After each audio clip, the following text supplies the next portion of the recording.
उर्दू का नाम आम जापानी लोग तो नहीं जानते, मैं भी ऐसा ही था। फैलती जाएगी उर्दू खूबखू, बीज उसका दिल में भी बोना चाहिए। मेरे शहर ओसाका ही में शोबे उर्दू 98 साल से है। फिराक गोरखपुरी की मौसीकी पन मुझे पसंद है। अदब जो है ना, वो अपनी सरजमीन का फूल है।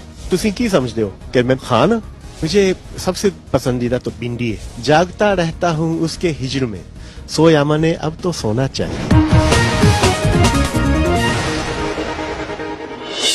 ए हवाओं मेरे पास आओ, तुम्हें खुशबू बना दूं, तू जुबां कोई भी हो, तुझे उर्दू बना दूं। नमस्कार, मैं कुलदीप सरदार। उर्दू एक खूबसूरत ज़ुबान तो है, लेकिन मैं अपने साथ में बैठे हुए शख्सियत की ज़ुबान से जब उर्दू सुनवाऊंगा तो आपको ज़्यादा खूबसूरत लगेगी, क्योंकि वो भारत से नहीं है, जापान से हैं, और मैं चाहता हूं कि वो अपना तारुफ आपको पहले खुद ही कराएं। आदाब। मुझे सोया माने कहलाते हैं और मेरा ताल्लुक है ओसाका यूनिवर्सिटी, ओसाका जापान से है।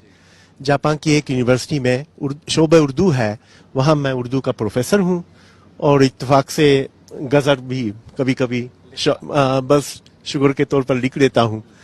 तो इस बार मुझे ऐसा इत्तेफाक हुआ कि यहाँ एक इदारा है सकाफती, जश्न बहार, उन लोगों ने मुझे बुलाया, तो मैं उन लोगों का शुक्रगुजार हूँ और यहाँ आके अपनी गज़ल एक आध में सुना दूँ। बस पता नहीं कि यहाँ के लोगों को कैसा लगे। बहरहाल यहाँ के लोग पहली बात तो इस कॉन्ट्रास्ट को बहुत पसंद करते हैं, कि लोग कहते हैं कि लल्लन टॉप आदमी कौन होता है, तो मैं आज मिलवा देता हूँ कि लल्लन टॉप आदमी, लल्लन टॉप शायर हमारे साथ मौजूद हैं। सो या माने सर, मुझे ये बताएं कि मेरे लिए आपकी कहानी, सबसे पहले मेरी दिलचस्पी उसमें है कि उर्दू का कीड़ा किस उम्र में काटा, कब काटा, उसकी वजह क्या थी। जापान में रहने वाले एक शख्स को उर्दू के बारे में किसने बताया और किसने कहा कि आपको उर्दू पढ़नी चाहिए? फिर इतनी अच्छी उर्दू बोलना आप कहाँ से सीखे? आपकी जुबान इतनी साफ कैसे हुई? उच्चारण इतना अच्छा कैसे हुआ? उर्दू का नाम तो ऐसे आम जापानी लोग तो नहीं जानते कि मैं भी ऐसा ही था। और जब मैं बीए से पहले हाई स्कूल में पढ़ रहा था तो मुझे शौक था अंग्रेजी पढ़ने का, और अंग्रेजी नावल वगैरह पढ़ता रहा। तो इत्तेफाक से ऐसा नावल मुझे मिल गया जिसके मुसन्निफ का नाम था मुल्क राज आनंद, यहाँ के थे, यानी 100 साल पुराने नावल।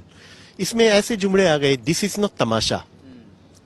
अब तमाशा का समझ में नहीं आ रहा कि क्या है। वैसे उसका वो नीचे लिखा हुआ है कि तमाशा क्या चीज है। मुझे बड़े अजीब सा लगा, ताजुब सा, कि मैं तो समझता हूँ कि अदब जो है ना, वो अपनी सरजमीन का फूल है, सरजमीन से उगने वाला कोई खूबसूरत चीज है। तो अपनी सरजमीन को छोड़ के, अपनी मादरी जबान छोड़ के कैसे अदबी तखरीक हो सकती है? तो फिर मैंने हिंदुस्तान की जबानों पर मुताला किया। तो फिर इत्तेफाक से ऐसा ये भी मालूम हुआ कि हमारे शहर ओसाका ही में एक यूनिवर्सिटी है जहाँ शोबे उर्दू तकरीबन 98 साल से है। अच्छा। हाँ, टोक्यो में 110 साल से है। अच्छा। तो क्यों ना उसका इसमें दाखिला ले लूं, तो मैंने दाखिला ले लिया। ये कोई 35 साल पहले की बात है। तब से मैं पढ़ रहा हूँ। और क्लासें जो है ना, वो हमारे यहाँ बीए उर्दू की क्लासें 4 साल की होती हैं। पहले साल में कवायद पढ़ाई जाती हैं, ग्रामर। फिर दूसरे साल में बच्चों की कहानियाँ या पुरानी टेक्स्ट बुक्स वगैरह। तीसरे चौथे साल में आ जाएं तो अपने सियासत यानी पॉलिटिक्स, या कोई तारीख, हिस्ट्री, या कोई मुआशत यानी इकोनॉमिक्स, या कोई अदब, साहित्या वगैरह जो है ना, अपनी अपनी क्लासें ले लेते हैं, लेकिन है उर्दू में। ये इतना अच्छा बोलना कैसे सिखाते हैं? मतलब आपका उच्चारण ना मुझे कॉम्प्लेक्स दे रहा है, तो ये कहाँ से, कि मतलब कि सिखाने वाले लोग भी जापान के ही होते हैं? हाँ, ये हमारे यहाँ तालिब इल्मों की तादाद, स्टूडेंट्स की तादाद 20 है। हर साल 20 तालिब इल्म दाखिला रहते हैं, और उस्ताद हैं, प्रोफेसर हैं, 3 जापानी प्रोफेसर, और एक हिंदी के लिए हिंदुस्तान से और उर्दू के लिए पाकिस्तान से। जी हाँ। तो वो आपको तलफ्फुज़ लेकिन वो काफ शीन का वही मसला है ना कि मेरा तो तलफ्फुज़ अच्छा नहीं है ऐसे इतना, क्योंकि जापानियों के यहाँ लाम और रे का फर्क नहीं है। अच्छा। वो मसला है। वहाँ के वो बोलने में। लेकिन बहरहाल یہ نقطے میں پرابلم ہوتی ہے، تھوڑا نقطہ اختہ لگانا ہے، ہو جاتی ہے.